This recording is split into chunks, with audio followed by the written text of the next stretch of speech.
Hola, ¿qué tal mis aferrados? Buenas tardes, que tengan un excelente viernes. Les mando un fuerte abrazo, gusto en saludarlos otra vez.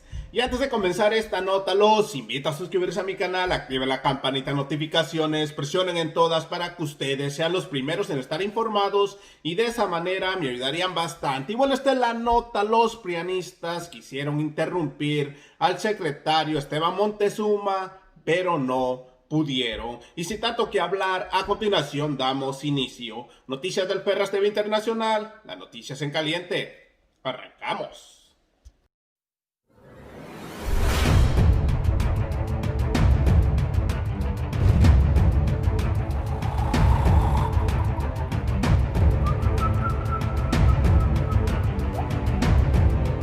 Así es, mis aferrados a un México más justo. Hoy estamos a 16 de octubre del año 2020 y aquí estamos con otra nota más. Bienvenidos a su canal. Y bueno, el secretario de Educación Pública le contesta todas las preguntas a los senadores en su comparecencia en el Senado de la República. Y bueno, amigos, la oposición quiso hacer de las suyas, pero no pudieron. Y sin tanto que hablar, sin más que decir, a continuación les presento el video. Acompáñenme. A medios como la televisión. Pues una de las cosas que ya se está haciendo por el gobierno del presidente Andrés Manuel López Obrador ha sido precisamente algo que mencionaba el senador, un programa masivo y contundente, que es el Internet para todos. El Internet para todos va a dar de manera gratuita en todas las escuelas, en todos los hospitales y en las plazas públicas, conectividad. Y esto sin duda va a ser el gran cambio en la educación, porque desde el punto de vista más remoto del país se va a poder acceder a toda la información que tiene la red.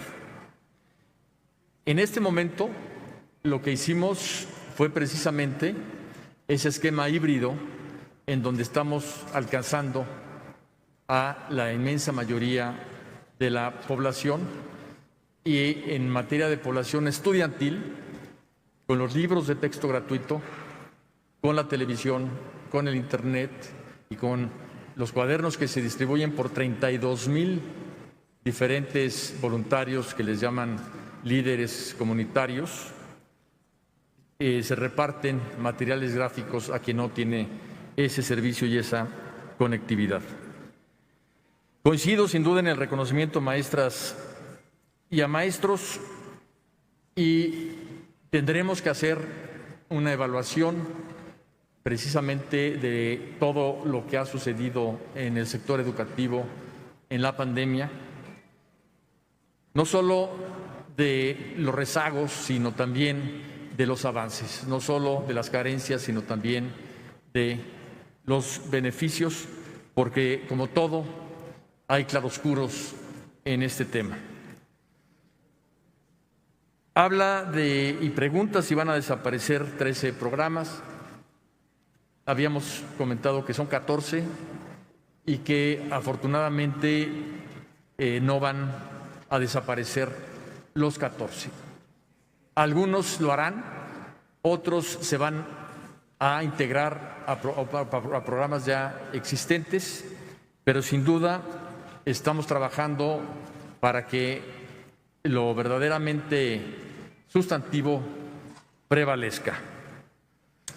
En el caso particular de Michoacán, sí quisiera comentarle, senador García Cornejo, que se firmó ya un acuerdo entre el gobierno del Estado y la Secretaría de Hacienda y la Secretaría de Educación, en donde se le dio al gobierno del Estado este año 2,020 millones de pesos y se determinó, de acuerdo a la proporción de apoyo federal y apoyo estatal, que el 65.4% del costo educativo lo pondrá todos los años Michoacán y el 34.6% el gobierno federal a través de la Secretaría de Hacienda. Esto nos lleva a algo muy importante. Estos recursos que requería Michoacán los tenía que negociar todos los años el gobernador de Michoacán con el gobierno federal. El gobernador en turno tenía que venir a tocar las puertas del gobierno federal para pedir este recurso, que ahora ya está acordado y de manera automática se le entrega al Estado, de manera que se resuelve un problema muy serio que tenía el Estado en este sentido. En cuanto a los comentarios de la senadora Elvia Marcela Mora, yo quisiera felicitarla por su sensibilidad. Creo que el reconocimiento a maestras y maestros es fundamental, porque cuando uno habla con ellos, cuando uno está con ellos, cuando uno mantiene una relación cotidiana, se da cuenta de que han convertido sus casas en escuelas. Están incluso en muchas ocasiones vistiendo un cuarto de su hogar y dedicándolo exclusivamente a que sea la imagen que reciben escolar todas y todos sus alumnos, por lo que realmente es muy importante el reconocimiento. El cierre de escuelas privadas del que hablaba el senador Miguel Ángel Lucero Olivas, en efecto se ha dado una mutación, una transferencia de alumnos de escuelas privadas a escuelas públicas, y lo que quisiera yo señalar es que tenemos a nuestro favor la pirámide poblacional, ya que en donde más migración ha habido, que son en los primeros años de primaria, en la mayoría del país es en donde están quedando ciertos espacios y lugares, porque la población infantil se empieza a achatar en esos lugares. Sí tenemos presión, pero no tenemos ningún punto crítico. Lugar va a haber para todos y para todas. El único tema aquí sería que en algunas ocasiones no va a ser la escuela específica que estaba buscando una familia por su cercanía o por la fama de ser una escuela de mayor calidad que otras, pero sin duda hay lugar para todas y todos. El senador Miguel Ángel Lucero Olivas nos preguntaba sobre qué habíamos hecho en este aspecto, y una cuestión muy importante fue que hicimos la inscripción extemporánea. Esto quiere decir que después del tema y de las fechas de inscripción se abrió todo un periodo de inscripciones extemporáneas. Estamos totalmente de acuerdo en el esfuerzo que debemos de tener para la primera infancia.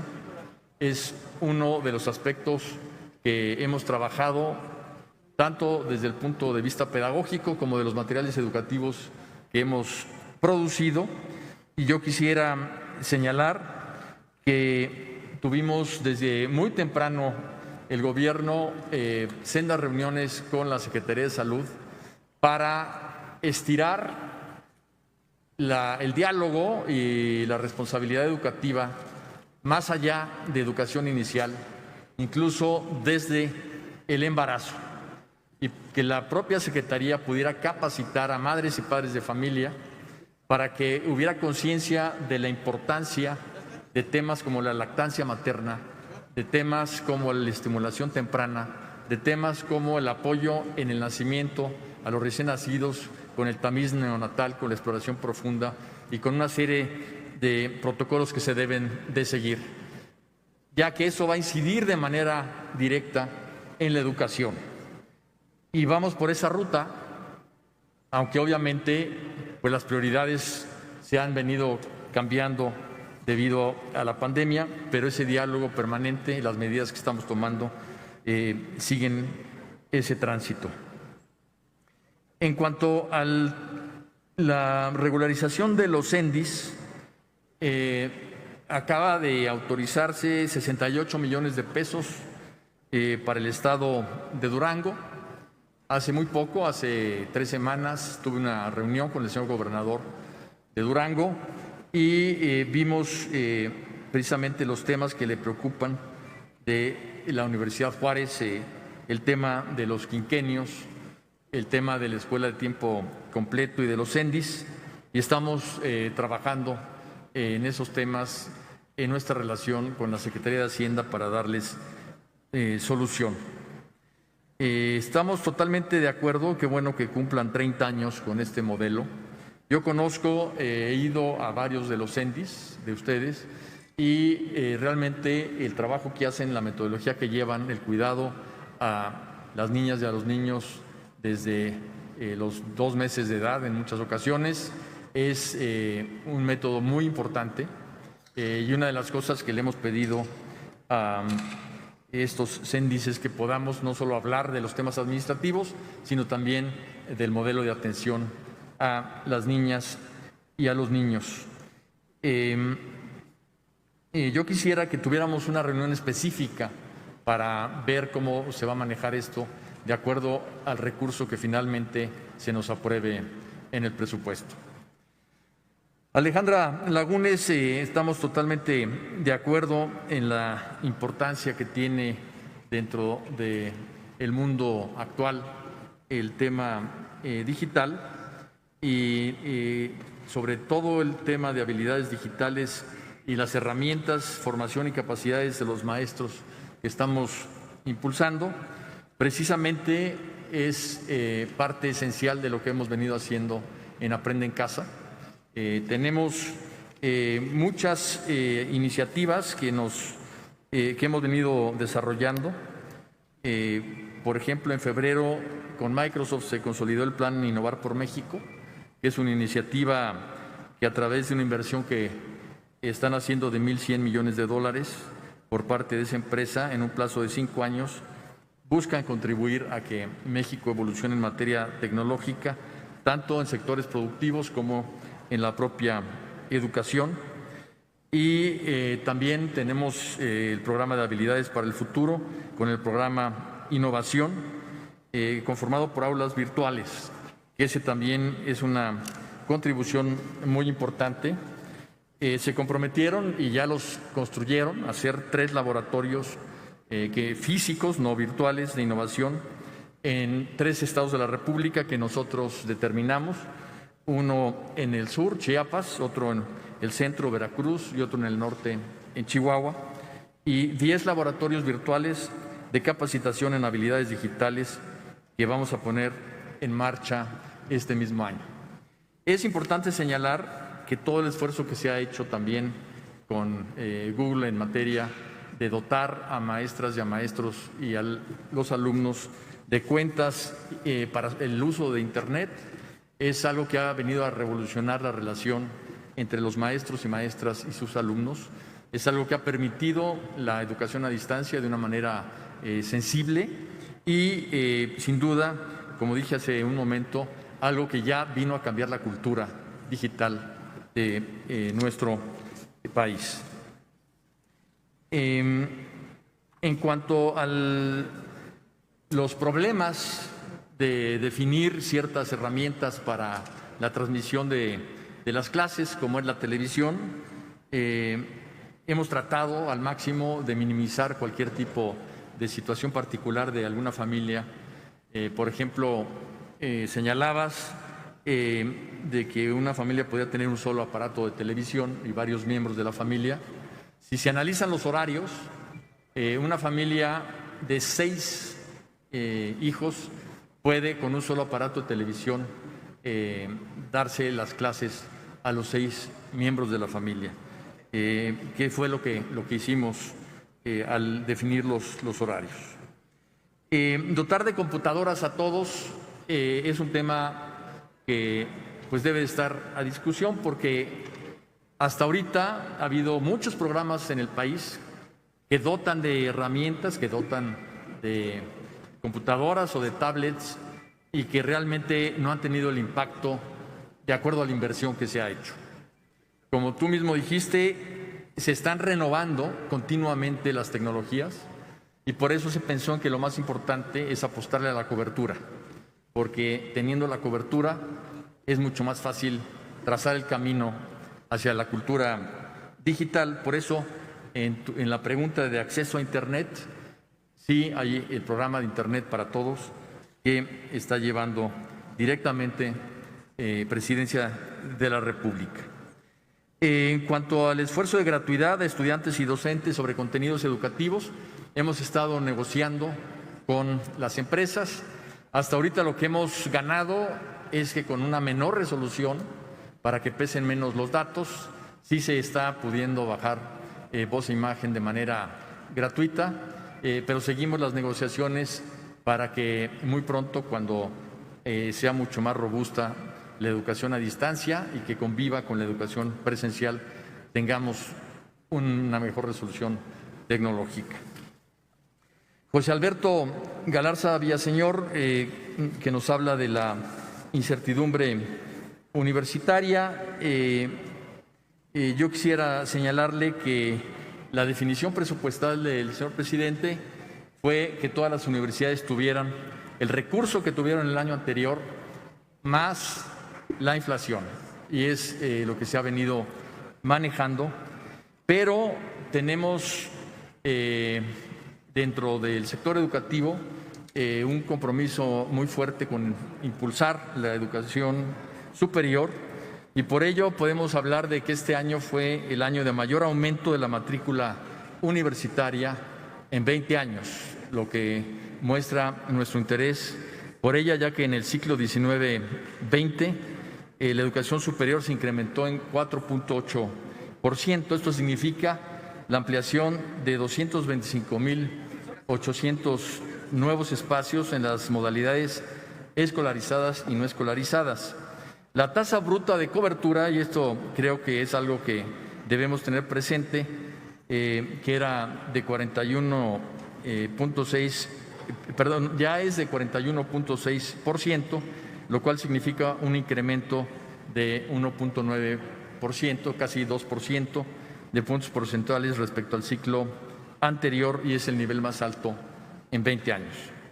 En cuanto a excelencia y pertinencia, podemos hablar de que el programa recibió un presupuesto de 507 millones de pesos este año, que se destinó a las UPES, a las UPEAS, a la UI, con el fin de que 87% de los programas académicos mejoren sus estándares de calidad en beneficio de más de 1.013.000 alumnos de licenciatura. También el Instituto Politécnico Nacional aumentó su matrícula en 16% este ciclo escolar. Y una cosa muy importante, se crearon 4 nuevas unidades profesionales, la unidad de ingeniería en Coahuila, la unidad profesional interdisciplinaria de Palenque, la de Tlaxcala y la de energía y movilidad en Hidalgo. Lo que tenemos es pues que todas estas nuevas unidades profesionales van a ser verdaderos polos de atracción en materia de investigación y de estudios de educación superior en estas regiones, y creo que es muy importante que el Politécnico haya tomado ya esa decisión de descentralización y desconcentración. En cuanto al Tecnológico de México, ya opera la unidad académica del Espinal en su programa de energías renovables.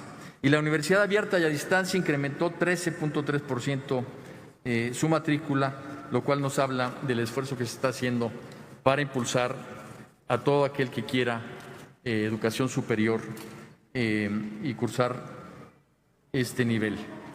En cuanto a la Ley General de Educación Superior, que ustedes van a discutir muy pronto, la intención es contar con un documento que refleje los principios que ha señalado el señor presidente y lo que hemos venido reiterando tanto en la reforma constitucional como en las leyes secundarias, de garantizar el acceso a todas las personas, de reivindicar el carácter público, gratuito de la educación y refrendar el respeto a la autonomía universitaria, fortaleciendo la Rectoría del Estado en materia educativa. Esta iniciativa pues se ha presentado con la firma de todos los grupos parlamentarios, de manera que no es algo que se haya diseñado unilateralmente, sino que se ha diseñado de manera conjunta. Y pues refleja la forma en que hemos tratado de trabajar en la Secretaría para poder llevar a cabo nuestra encomienda. Se hizo un grupo de análisis con diversos expertos en materia de educación superior y 11 universidades que se les llamaba las universidades en crisis, que tienen muchas presiones, sobre todo a fin de año en materia económica. Se han apoyado durante diciembre de 18 y este año 19 y se han dado apoyos a Durango y Coahuila con más de 3,000 millones de pesos. Habría que comentar que parte importante de los problemas estructurales que tienen las universidades también se debe a decisiones que las propias universidades han tomado en su proceso de autonomía y que no consideraron una perspectiva financiera de las decisiones tomadas, muchas veces de índole laboral, que en este momento precisamente las tienen bajo esas fuertes presiones. Estas universidades están en Morelos, en Oaxaca, en Chiapas, en Nayarit, en Sinaloa, en el Estado de México, Michoacán, Tabasco y Zacatecas. Una cosa muy importante para la educación superior y para esta Ley General de Educación Superior es precisamente que después de 40 años se va a tener esta nueva ley, lo cual marca precisamente un parteaguas en educación superior y la voluntad de hacer efectivo este derecho a todos los mexicanos. Yo quisiera señalar que una cuestión muy importante para nosotros es que en la Ley General de Educación por primera vez se ve toda la ruta desde educación inicial hasta educación superior. Los diferentes niveles educativos no se hablaban. Los responsables de educación superior, las propias universidades, no hablaban con educación media. No se ponían a analizar cómo es que recibían a los alumnos que terminaban la educación media superior. Y hoy tenemos un sistema y en la misma mesa nos sentamos todos para ver de qué manera podemos concatenar todos los niveles para que se vayan reforzando uno al otro, porque muchas decisiones para mejorar la educación superior se deben de tomar en educación inicial. Entonces, creo que es un enfoque importante que quiero destacar. En todo esto, pues todos los comentarios del senador Daniel Gutiérrez Castorena, los cuales agradezco muchos de ellos, pues creo que han venido dándole a usted respuesta de lo mismo. Beatriz Paredes Rangel habla de los deportistas discapacitados de alto rendimiento.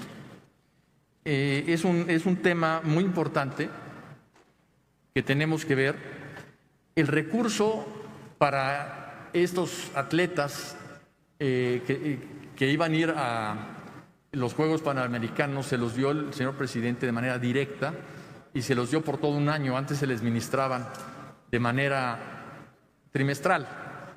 Y lo que ha dicho el señor presidente es que va a seguir entregándose este recurso en todos los casos, después de un análisis que se haga por parte de la Secretaría de Hacienda.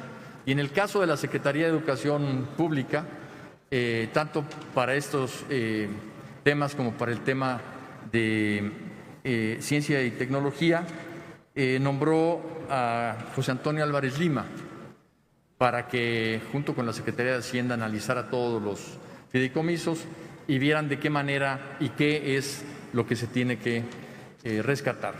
Entonces, lo que ha comentado es que cambia el medio, pero no los fines del recurso que se va a entregar.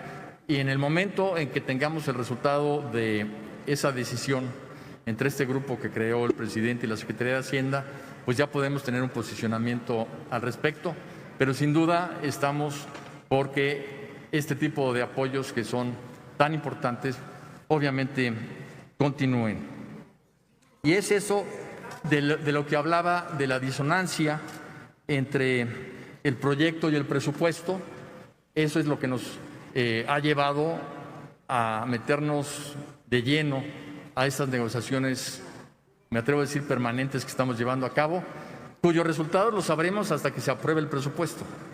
Ese es el tema. Yo quisiera que también viéramos el momento y la coyuntura. En este momento no hay recursos. El presidente ha definido muy claramente su política macroeconómica en el sentido de no contratar deuda pública, de no incrementar el déficit fiscal, de no incrementar los impuestos, y entonces todos los sectores pues han tenido recortes muy importantes. El hecho de que algún sector en específico, algún programa en particular, reduzca su apoyo, no necesariamente es una definición de política, sino que es coyuntural, y con el tiempo que se recupere la economía podríamos ver que se recuperen también los montos presupuestales. Hablamos con ellos a diario, entonces ellos lo conocen. Discúlpeme, senador, no es diálogo. Continúe su comparecencia, señor secretario. En cuanto a una reunión de trabajo sobre cómo se va a evaluar, con todo gusto la organizamos y lo vemos con todo gusto con tiempo para ver los temas que aquí comenta.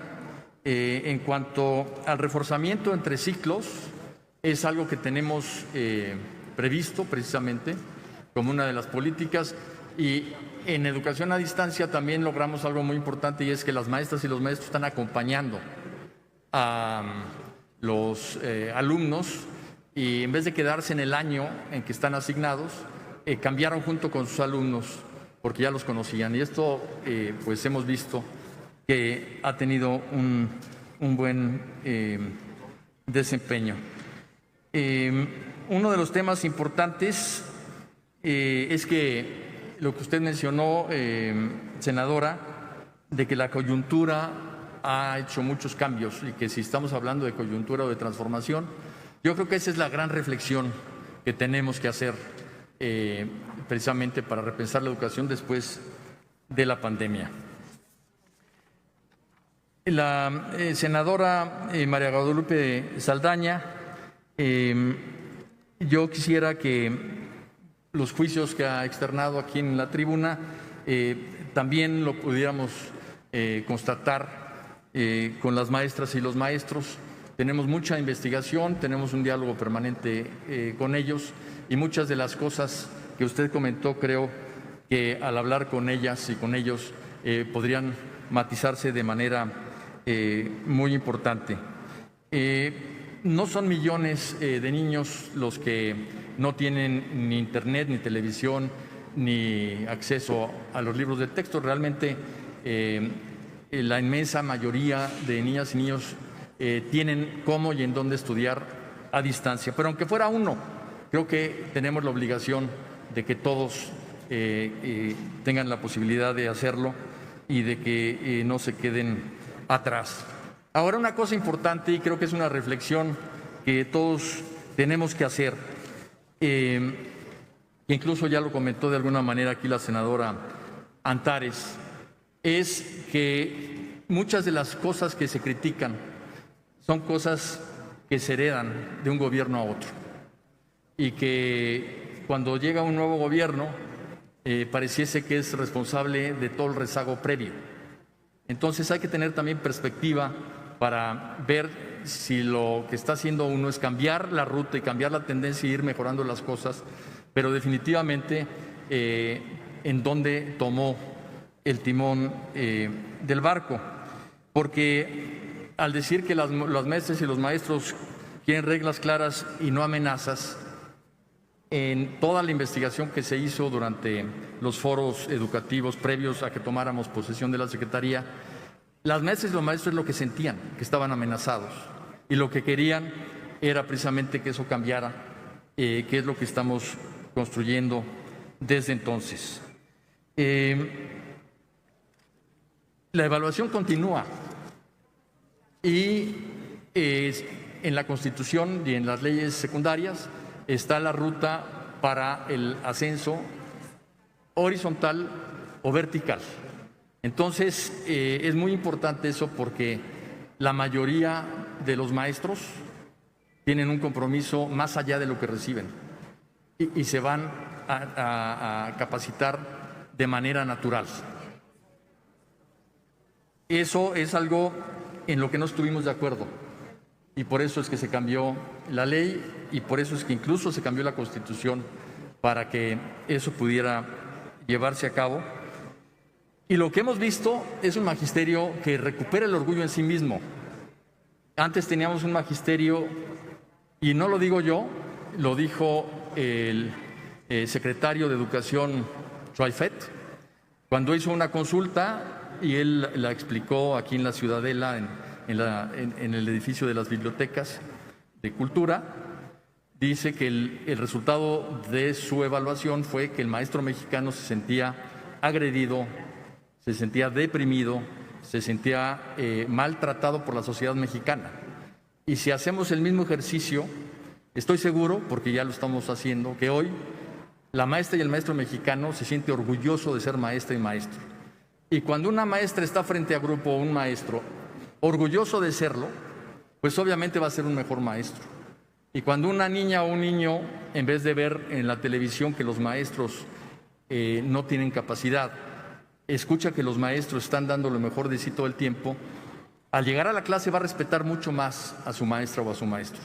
Es algo que sin duda incide después en la calidad educativa. Y sí se le está cumpliendo a los maestros. El año pasado basificamos a más de 130,000 maestras y maestros que llevaban décadas sin base.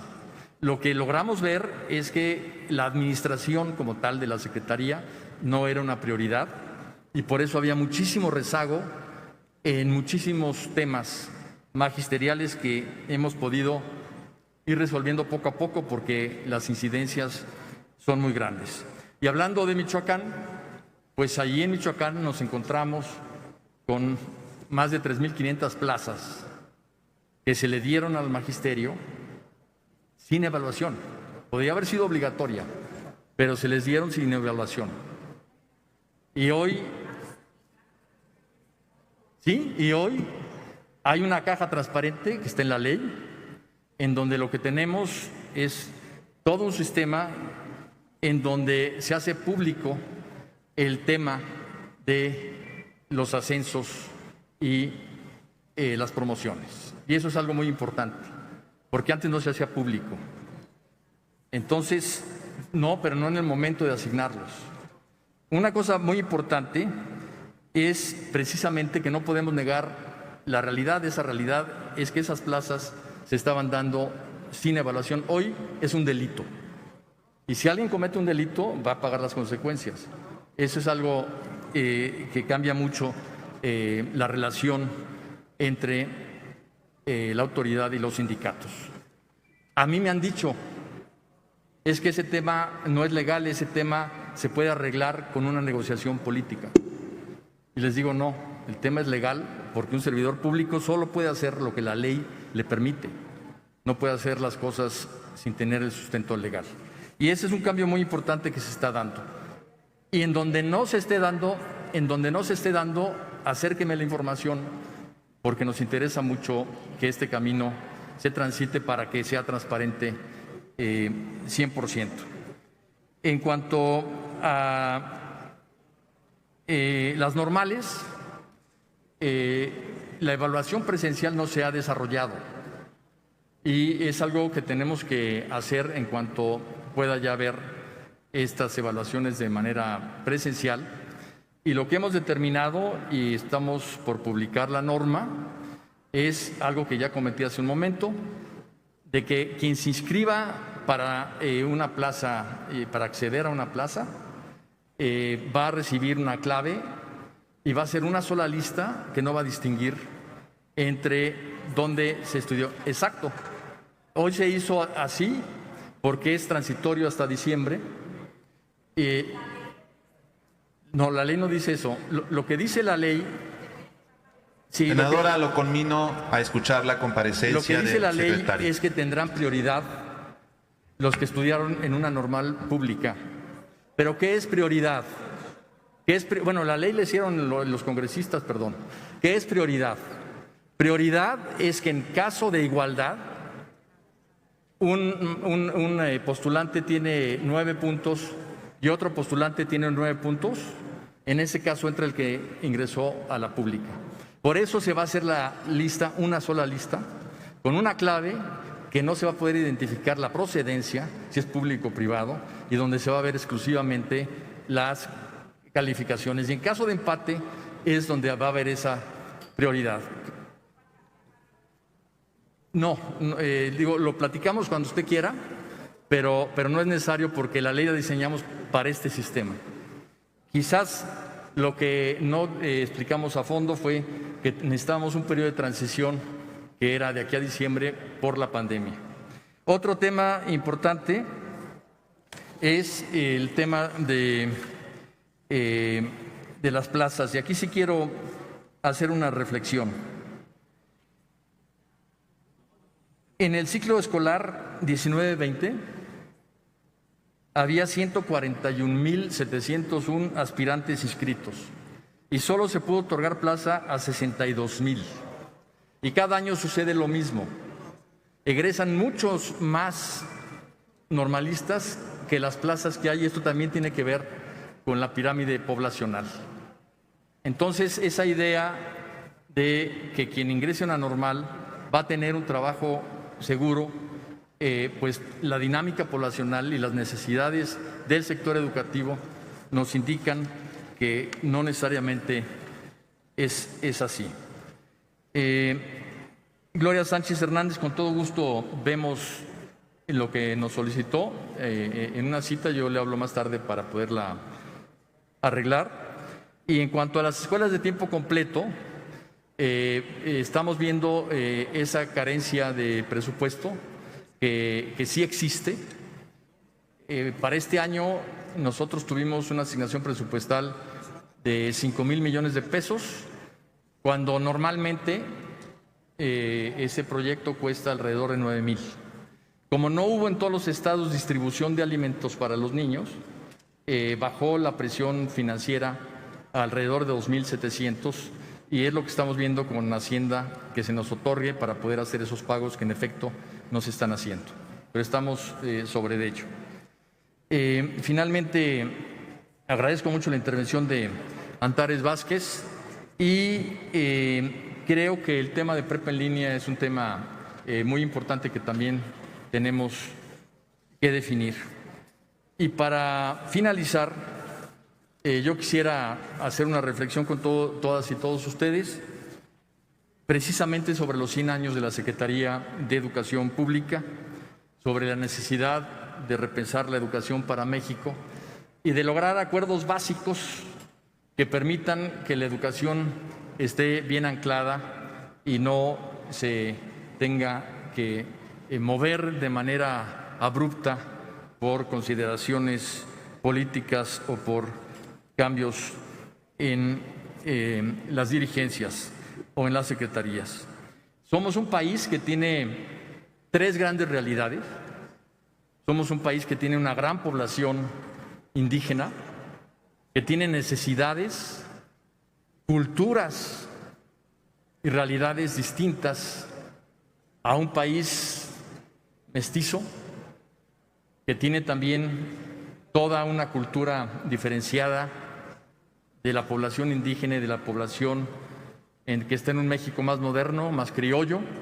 Y estos 3 Méxicos muchas veces hablan para resolver su problema desde el punto de vista de su realidad y no ven completo el panorama de los 3 Méxicos que somos. Creo que en la educación esto se ve de manera muy clara y que para poder resolver el problema del desarrollo de México y de la educación tenemos que trazar políticas diferenciadas, porque son políticas para cada uno de estos Méxicos. El año que entra precisamente va a haber un enorme lista de festividades porque se cumple el centenario, el bicentenario de la independencia de México, y creo que es un momento para reflexionar la educación, para reflexionar nuestra realidad como mexicanos. Una persona española que se vino a vivir a México, después de vivir aquí varios años, le pregunté que cuál pensaba que era la diferencia más profunda entre España y México. Y su respuesta me sorprendió. Yo esperaba otra respuesta, pero me dijo la actitud. En México, en España, nosotros vamos a la mejor escuela del mundo, aunque no sea cierto. Vivimos en la mejor ciudad del continente, aunque no sea cierto, y somos ciudadanas del mejor país del mundo, aunque no sea cierto. Y lo que he visto mucho en México es que dicen que van a la peor escuela del mundo, aunque no sea cierto, que viven en la peor ciudad del planeta, aunque no sea cierto, y que viven en un país de los peores del mundo, aunque no sea cierto. Creo que es muy importante reconocer nuestras fortalezas para poder resolver nuestras necesidades y ver las fortalezas de cada uno de estos Méxicos, que son muchas, para resolver los problemas de todos, y que ese perdón que se va a dar el año que entra a las comunidades indígenas a las cuales se les va a solicitar el perdón por la historia que han vivido, no es para no encontrarnos, no es para instigar el rencor, sino todo lo contrario, para solucionar un problema histórico y poder transitar como un solo pueblo. Hoy en Aprende en Casa a lo mejor tenemos resuelto en algún tema el 80% del problema, y lo que a la población se le dice es que falta el 20%. Lo importante es que si tenemos el 80% en algún tema, estamos demostrando que sí se puede. Y creo que esa actitud es algo que tenemos que reflexionar, porque es lo que le vamos a inculcar a nuestras niñas y niños en la educación. Muchas veces se educa más con las actitudes de las maestras y los maestros, con las actitudes de los padres y madres de familia, que con las lecciones que se dan en el salón de clases. Yo los invito porque vamos a hacer una reflexión amplia, abierta, incluyente, a que el año que entra lo dediquemos a reflexionar sobre el futuro de nuestra educación, y que todos estamos invitados a trazar el camino, ya que es sin duda una de las definiciones fundamentales de nuestro país.